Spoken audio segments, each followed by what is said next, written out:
مقداد زد. اوه! آره نایه مقداد آزاد.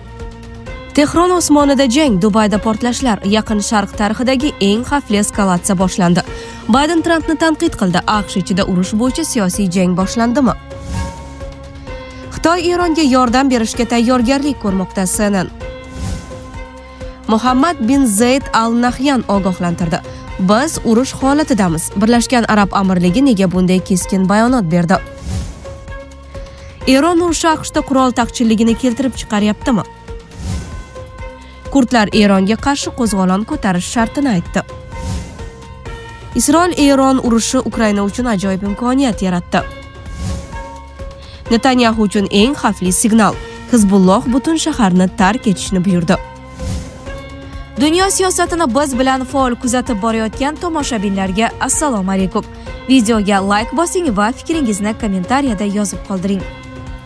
Erkaklar, e'tibor qiling. Agar sizni tez-tez peshob kelishi yoki pastki qorin sohasidagi noqulay og'riqlar bezovta qilayotgan bo'lsa, yechim mavjud. Sedanachi Muxtor milliy brendidan Prastamix. Turkiyalik tajribali urolog Yunus Tur tavsiyasiga asoslangan ushbu mahsulot Turkiya an'analari va zamonaviy yondashuv uyg'unligida ishlab chiqilgan. Tarkibida 17 xil shifobaxsh giyohdan iborat kuchli formula jamlangan bo'lib, ISO va halol sertifikatlariga ega. Sog'likni ertaga qoldirmang. Hoziroq qo'ng'iroq qiling. Prastamixni tanlang. O'zingizga bo'lgan ishonchni qaytaring. Tehron osmonida jang, Dubayda portlashlar, Yaqin Sharq tarixidagi eng xavfli eskalatsiya boshlandi.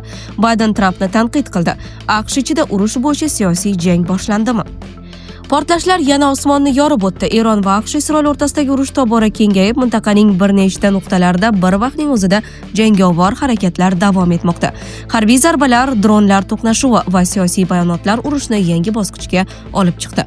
Eron Islom inqilobi qo'riqchilari korpusi aerokosmik kuchlari Hormuzgan viloyati osmonida AQShga tegishli yana bir MK-9 Reaper droni urib tushirilganini ma'lum qildi. Hellfire raketasi qoldiqlari dronning aynan Amerika apparati ekanini ko'rsatmoqda. Bu hodisa Eron havo mudofaa tizimi hanuz faol qarshilik ko'rsatayotganini anglatadi. Shu paytda Eron hududida ketma-ket portlashlar qayd etildi. Bandar Abbas Port shahri, shuningdek Isfahon, Kirmanshoh va Varamin hududlaridagi Islom inqilobi qo'riqchilari korpusi obyektlarida zarbalar yuz berdi. Dehloran shahridagi chegara batalyoni ham nishonga olingani aytilmoqda. Kazvin shahrida esa Eron qurolli kuchlarining 16-zirhli diviziyasi joylashgan hududga zarba berilgani haqida xabarlar tarqaldi. Tehron ustida havo hujumlari davom etmoqda. AQSh va Isroil harbiy samolyotlari Eron poytaxtiga ketma-ket zarbalar berayotgani aytilmoqda. Bu zarbalar Eron harbiy infratuzilmasini izdan chiqarishga qaratilgan keng ko'lamli operatsiya sifatida talqin qilinmoqda. Iroq ham vaziyatdan xavotirda. Bag'dod hukumati Eron bilan chegaradagi xavfsizlikni kuchaytirish uchun Erbil tomonga qo'shimcha qo'shinlar safarbar qilmoqda. Bu mojarodan qo'shni davlatlar ham bevosita xavotir olayotganini ko'rsatadi. Fors ko'rfazlarida ham vaziyat keskin. Dubayda kuchli portlashlar qayd etildi. Xususan, Dubay Marina portida portlash ovozlari eshitilgan. Shu bilan birga Eron ommaviy axborot vositalari AQShning Kuvaytdagi harbiy bazasidagi radiolokatsion minorasiga shahid droni zarba berganini ko'rsatuvchi tasvirlarni e'lon qildi. Urush faqat harbiy front bilan cheklanmayapti. Suriyada esa g'ayrioddiy holat yuz berdi. Qamishli yaqinida tushgan Eron raketasining parchalarini bir fermer $80 metallolomga topshirgani haqida xabar tarqaldi. Bu urush qoldiqlari mintaqaning oddiy hayotiga ham kirib kelganini ko'rsatadi. G'arbiy sohilda ham keskinlik oshdi. Isroil armiyasi va falastinliklar o'rtasida to'qnashuv sodir bo'lib, kamida 3 kishi halok bo'ldi. Xalqaro siyosatda esa qarama-qarshi bayonotlar kuchaymoqda. Ispaniya bosh vaziri Pedro Sanchez AQSh va Isroil harakatlarini tanqid qilib, Ispaniya bu pozitsiyada yolg'iz emas, balki birinchi bo'layotganini ta'kidladi. AQSh sobiq prezidenti Bayden ham Donald Trump siyosatini tanqid qilib, mamlakat juda xavfli davrga kirib qolganini aytdi. Biroq prezident Donald Trump keskin retorikani davom ettirmoqda. U Eronni Yaqin Sharqning sobiq bezorisi endi mag'lub bo'ldi deb atadi va yana og'ir zarbalar berilishini ma'lum qildi. Pentagon esa B-52H strategik bombardimonchasini aks etgan videoni e'lon qilib, zarbalar yanada kuchayishi mumkinligini aytdi. Trump yana bir bayonotida Buyuk Britaniya urushga kech qo'shilayotganini tanqid qilib, bosh vazir Kir Starmer hukumatining istehzoli tarzda esladi. Uning so'zlariga ko'ra, AQSh va Isroil allaqachon g'alaba sari ketmoqda. Shunday qilib, mojaroda yangi va xavfli manzara shakllanmoqda. Dronlar osmondan urib tushirilmoqda. Portlar va harbiy bazalar zarba ostida. Siyosiy maydonda esa ittifoqchilar va tanqidchilar saf tortmoqda. Urush endi faqat jang maydonida emas, diplomatiya, iqtisodiyot va global siyosat markazlarida ham davom etmoqda. Xitoy Eronga yordam berishga tayyorgarlik ko'rmoqda. CNN. AQShda Xitoy Eronga moliyaviy yordam ko'rsatishga, shuningdek raketalar uchun ehtiyot qismlar yetkazib berishga tayyorgarlik ko'rayotganiga oid razvedka ma'lumotlari bor. Bu haqda CNN o'z manbalariga tayanib xabar berdi.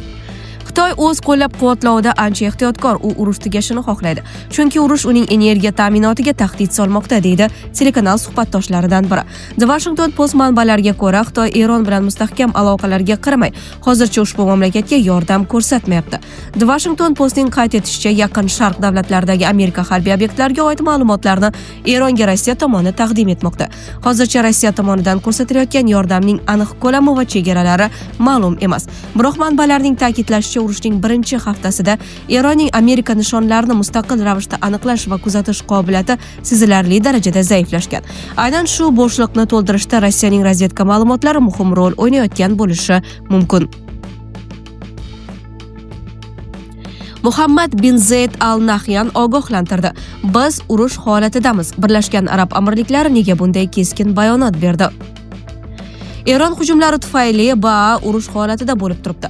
Ammo bu vaziyatdan avvalgidan kuchliroq chiqib ketadi.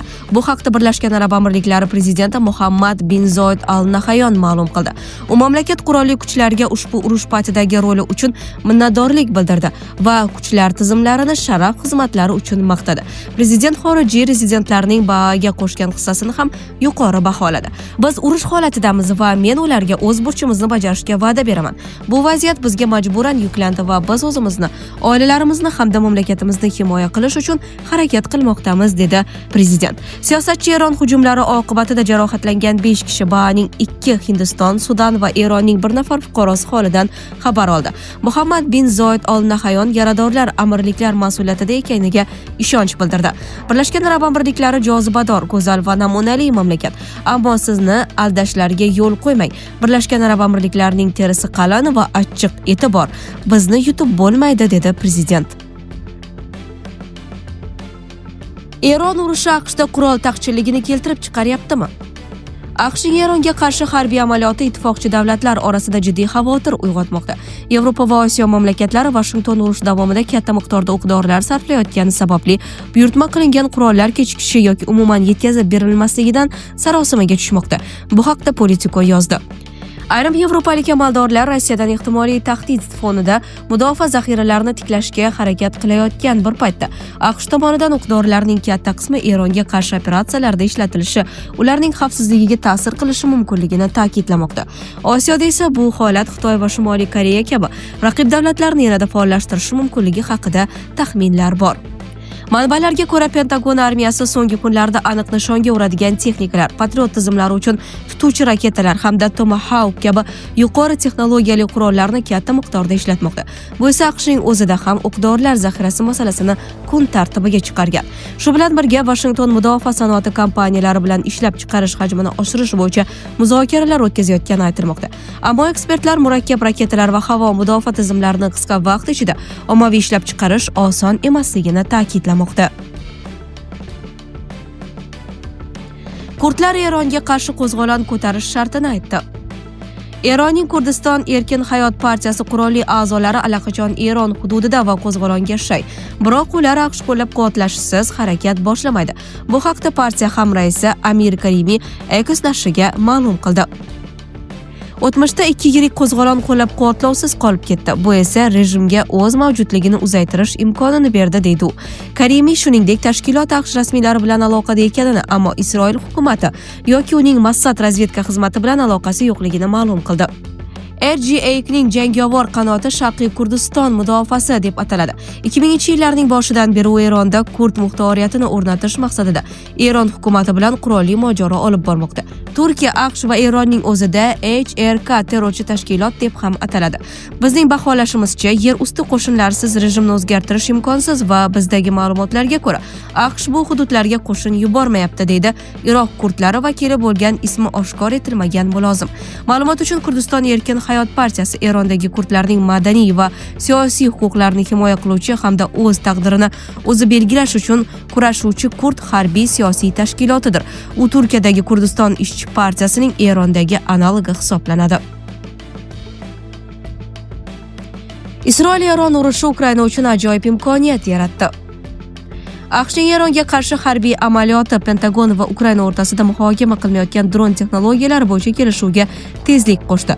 Washington Kiyevning dronlarga qarshi kurashda to'plagan tajribasidan foydalanishni ko'rib chiqmoqda. So'nggi paytlarda Rossiyaning Shahid turidagi dron hujumlariga qarshi kurashish jarayonida Ukraina arzon va samarali to'xtatuvchi dronlar hamda boshqa usullarni ishlab chiqqan. Eron ham shunga o'xshash arzon dronlardan faol foydalanayotgani AQSh va uning ittifoqchilari uchun jiddiy muammoga aylangan. Masalan, arzon dronlarni yo'q qilish uchun qimmatbaho raketa tizimlaridan foydalanish iqtisodiy jihatdan samarasiz ekani aytilmoqda. Manbalarga ko'ra, Pentagon va Ukraina o'rtasida texnologiya almashish bo'yicha muzokaralar qariyb 1 yildan beri davom etadi. AQSh harbiy vakillari yaqinda Kiyevga tashrif buyurib, sinovdan o'tgan dronlarga qarshi texnologiyalardan qanday foydalanish mumkinligini muhokama qilgan. Ukraina uchun bu muzokaralar muhim diplomatik imkoniyat sifatida baholanmoqda. Kiyev AQSh va boshqa hamkorlarga o'z tajribasini taklif qilish orqali qo'shimcha moliyaviy va harbiy yordamga erishishni maqsad qilgan. Netanyahu uchun eng xavfli signal: Hizbulloh butun shaharni tark etishni buyurdi. Livanda Eron tomonidan qo'llab-quvvatlanadigan Hizbulloh harakati 7-mart kuni Isroil shimolidagi Livan bilan chegara yaqinida joylashgan shahar aholisiga ogohlantirish berdi. Bu haqda guruh bayonotiga tanib Al Arabiya xabar berdi. Guruh chegara chizig'idan bor-yo'g'i bir necha kilometr uzoqlikda joylashgan shahar aholisini uylarini tark etib, janubga qarab ketishga chaqirdi. Biroq bayonotda ushbu hududga nisbatan qanday aniq choralar ko'rilishi rejalashtirilgani ochiqlanmadi. Ogohlantirish: Kiryat Shimona shahrining barcha aholisidan zudlik bilan evakuatsiya bo'lish so'raladi. Janubga yo'l oling, deyiladi bayonotda. Livan 2-mart kuni Hizbulloh tomonidan Isroilga raketa va dronlar uchirilishi ortidan AQSh, Isroil va Eron o'rtasidagi keng ko'lamli urush girdobiga tortildi. Bunga javoban Isroil armiyasi Livanning janubiy-sharqiy hududlar va Bayrut yaqiniga shiddatli havo zarbalarini berdi. Sizlarga yetkazmoqchi bo'lganlarimiz shulardan iborat edi. Dunyo yangiliklaridan uzoqlashmang.